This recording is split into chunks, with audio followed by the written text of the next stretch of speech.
ડીઝલના ભાવમાં વધારો કરતા સામાન્ય જનતા પર આર્થિક બોજ વધ્યો છે। સુરતમાં હવે પેટ્રોલનો ભાવ વધીને ₹97.40 પર પહોંચી ગયો છે, જે અગાઉ ₹94.42 હતો। તેવી જ રીતે ડીઝલના ભાવમાં પણ વધારો થયો છે। અગાઉ ₹90.10માં મળતું ડીઝલ હવે ₹93.70 પ્રતિ લીટરના ભાવે વેચાઈ રહ્યું છે। ભાવ વધારાના સમાચાર મળતા જ શહેરના વિવિધ પેટ્રોલ પંપો પર વાહન ચાલકોની ભારે ભીડ જોવા મળી હતી। લોકોમાં એવી આશંકા સેવાઈ રહી છે કે આગામી દિવસોમાં ભાવ હજુ પણ વધી શકે છે, જેને પગલે અનેક સ્થળોએ વાહનોની લાંબી કતાર જોવા મળી છે।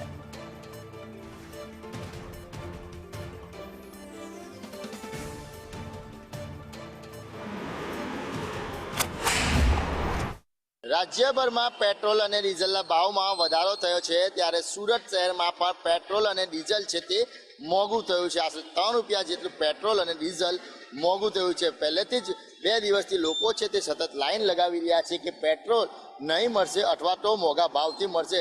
તેની દહેશતથી જ લોકોએ છે તે લાંબી લાઈન લગાવવાની શરૂ કરી દીધી છે। જોઈ શકાય છે કે અત્યારે પણ સુરતના અનેક પેટ્રોલ પંપ છે તેની પર લાઈન છે તે લાંબી દેખાય। ભાઈ, શું કહેશો, પેટ્રોલના ભાવમાં વધારો થયો છે ₹3?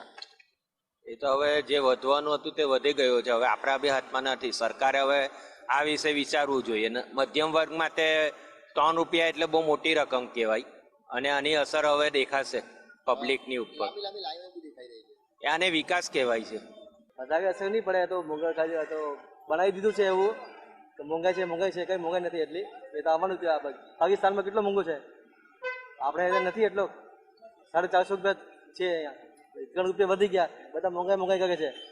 આલુ પ્યાજ વધે છે, એ મોંઘાઈ કરે છે, અને મોંઘાઈ નથી। આ જે પ્રમાણે સુરત શહેરની વાત કરીએ તો જે પેટ્રોલ ₹94.42 હતું અને ડીઝલ છે તે ₹90.10 હતું, તે વધીને હવે ₹97.40 થઈ ગયું છે।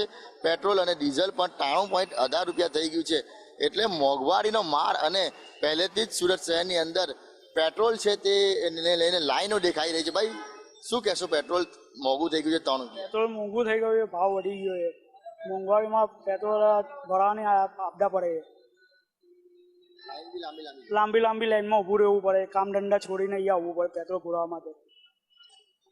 બિલકુલ, તો સુરતની જનતા છે તે નારાજ દેખાઈ રહી છે, કારણ કે છેલ્લા 2 દિવસથી સુરત શહેરના અનેક પેટ્રોલ પંપ છે તે પેટ્રોલ નહીં હોવાના કારણે બંધ દેખાઈ રહ્યા છે। તો બીજી બાજુ પેટ્રોલના ભાવમાં અને ડીઝલના ભાવમાં આજે વધારો દેખાઈ રહ્યો છે। સાથે જ વાત કરીએ તો લાંબી લાઈનો છે તે પણ હજી પણ છેલ્લા 2 દિવસથી યથાવત છે। કેમેરા પર્સન અજીત પટેલ સાથે મનીષ પરમાર, સંદેશ।